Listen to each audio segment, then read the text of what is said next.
We are the best police department in the country, and we're very proud of it. If I can contribute, then I should. I never really lose it. When I go home, I'm still recruit bonding. You're gonna feel different when you put that uniform on. We're all learning together. We're all starting from square one. You're going through something over 26 weeks that is intense, that is challenging, that is life-altering. And the people that you share that with are the most important part of the experience.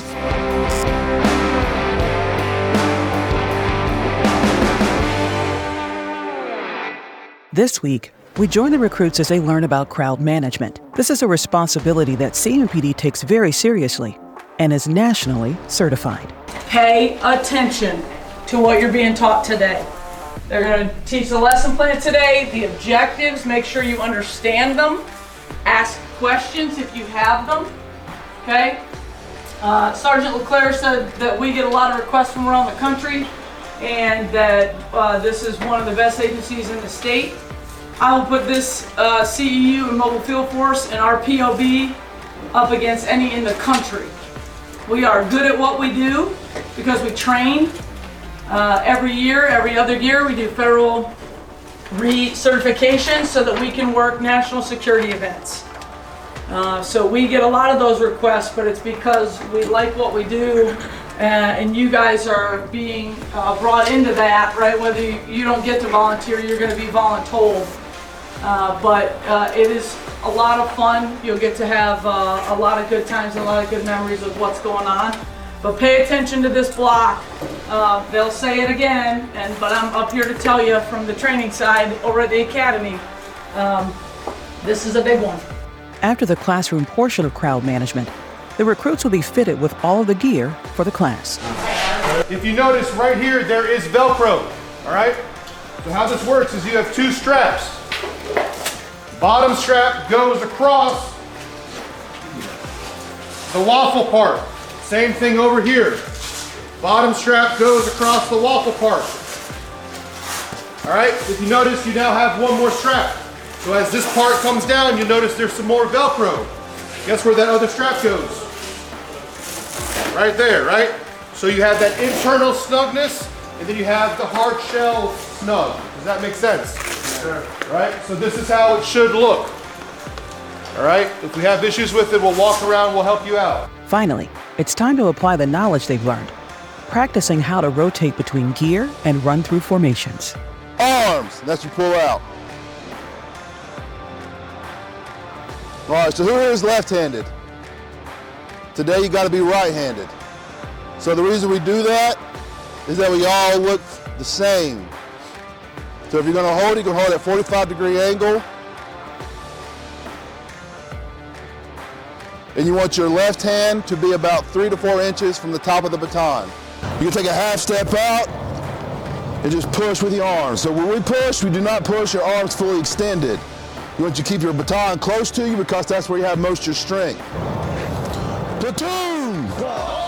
Order! Arms! So when we put our gas mask on, when we take off our helmet, the helmet comes off, the face shield, and the helmet will always be like this.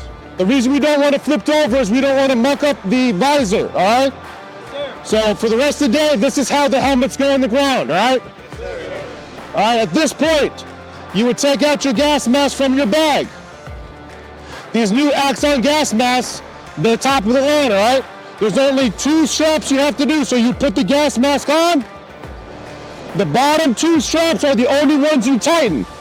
Before we had to do the top, above, and below. Now we just have the bottom 2.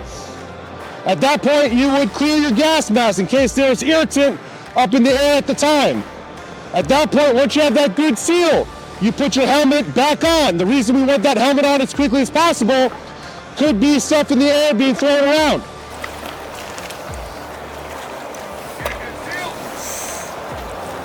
Platoon! Lock formation! Move!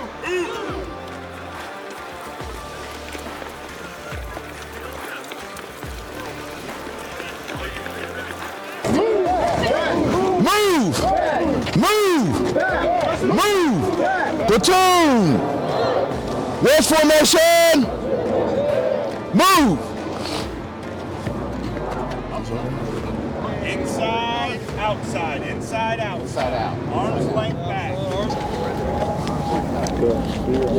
Gas Room Exposure Day is another day these men and women have marked on their calendar. All of these exposures are meant to show the recruits the options they have on their duty belt. I think of all the experiences, the gas was maybe the most solitary experience, because even though you went in with everyone else, you know, and your hands were on each other's shoulders so nobody gets lost, when the instructor comes up to you and asks you to, you know, take off your mask and say your name and your badge number, it's just you and, you know, it's you and the instructor. So that was a moment to where you have to get yourself together and focus, because that gas, you know, it takes your breath away, and your body realizes that immediately and tries to stop you from breathing. So the gas exposure, I think, was the most solitary thing that I've done here, even though I was surrounded, you know, by people and instructors for safety. I had never experienced anything like that, of like not being able to breathe. So it just scared me. Like the moment I flipped it up, I was like, but when they were like, don't stress yourself out or it makes it worse. So then finally when I spit up my code number and ran out, and I immediately took my thing off. They told me not to do that, but I was like, I need this off my face. So once it was off, I was fine. One of my squad members in the gas chamber, his mask didn't work. But I mean, he was in there suffering, so I'm trying to get him some help. We're getting him some help, and just different kind of things like that. So while the exposures, they suck, whatever, it's just a little bit of discomfort and a little bit of pain, but really, honestly, some of the best bonding I've ever had. After going through OC and Taser, I didn't think that, from what I remembered, it's been a few years now, but I didn't think that CS gas would be a big problem for me, and it wasn't. I mean, there's a physical reaction to it that's hard to control, but the anticipation for me was not that bad. Now, it's time for PT. Officer Dunstan talks about how PT is deeper than just working out. It's deep, it's basic, you know, we want you to be in shape, but it can get deeper than that. We really want to make sure that you can push through adversity and not give up when things get hard. And that PT is what's going to push you through physically and mentally. I am Officer Dunstan with the Charlotte-Mecklenburg Police Department. My role is to back up Officer Gainey, so I'm the backup officer. Whenever he's out of town or has something to do, I'll step up and lead the class. I just help out with whatever the recruits might need behind the scenes.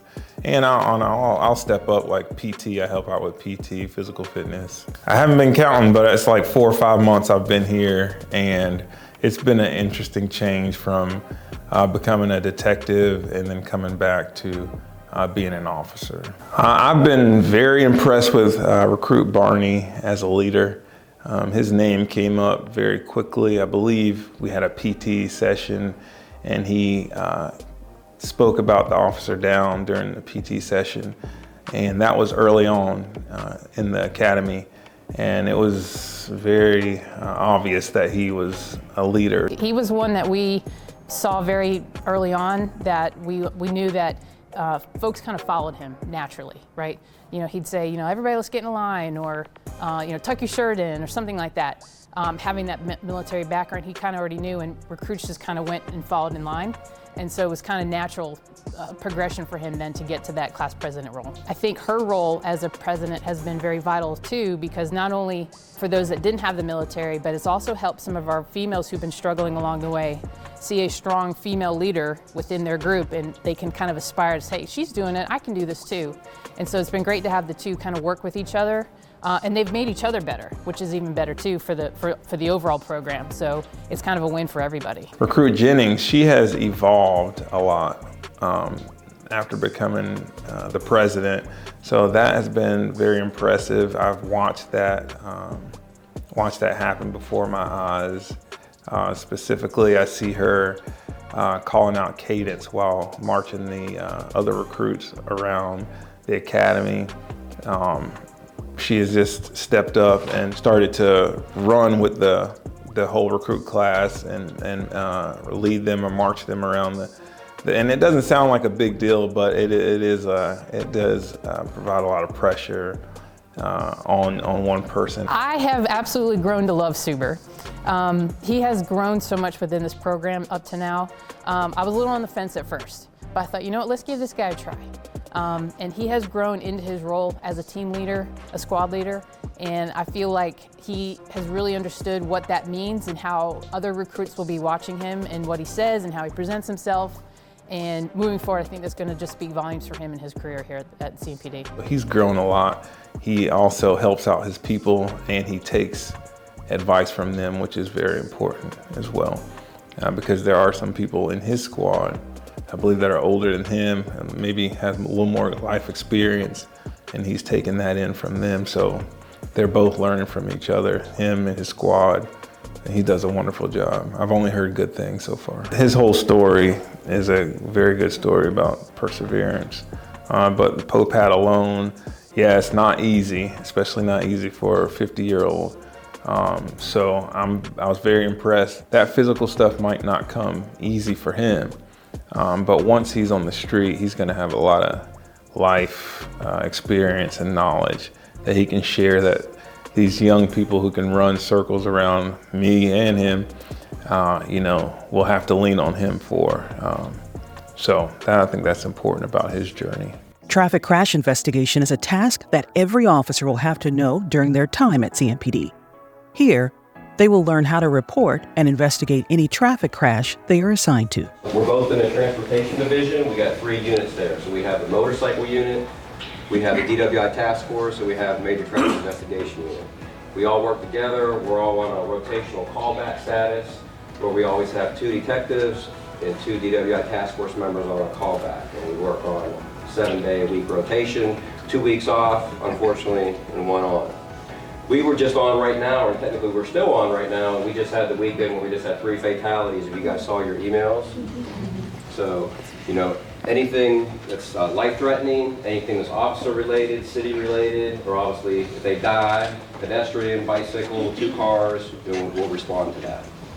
We do not respond to every crash that somebody is injured. Any broken legs or somebody T-boned somebody and it's a felony serious injury, we don't come in for every injury. Okay, so you guys will do a lot of those investigations, especially on 3rd shift. You're gonna go, you're gonna respond, and you're just gonna find the facts of the crash, how it occurred, write it up on the report. If there comes to a thing where it relates to a impaired driver or something like that, possibly arrest on that charge. If it's something that's clear-cut witness, follow policy on any kind of charges against anybody. With doing traffic crash investigations, as we discussed and what we were just looking at and trying to get y'all in, is we call it report beam. However, per the state, the form that you use is called the DMV 349, North Carolina DMV 349. This is your official record. During your crash investigation, you're gonna figure out what were the actions of the person, right? What caused it, right? So we don't call it an accident. Does anybody know why? No, somebody's at fault, right? Somebody did something that caused this crash to occur. They were following too closely, and that's why they ran the back of somebody, right? They had inattention or wasn't paying attention, and that's why they ran the red light or stop sign, hit the person. They were speeding, manipulating their cell phone. Some kind of violation occurred or a contributing circumstance. And your job during these investigations is you have to find that contributing circumstance on why it is. And then you will make the decision at who actually had the most contributing circumstances to be at fault for this crash. When you do that, you're going to take it off of the roadway evidence, the vehicle evidence, and then people's statements. Who told you what, and then you have to obviously differ between the different statements, right? It's like I always tell everybody, you have A story, you have B story, right? And then you have the truth. So your job's gonna be to figure out the truth, right? Because you're gonna have this person not wanting to take blame on it, the other party's not wanting to take blame on it, and your job is gonna be, okay, who's at fault for this, right? So that's where you're gonna have to look at it, taking statements, knowing how the crash occurred or what happened, looking for independent witnesses that weren't involved, and then also seeing where it matches up to be able to call what contributing circumstances or who's at fault for the crash, all right? Tune in next week as Recruit Williams runs through the second POPAT.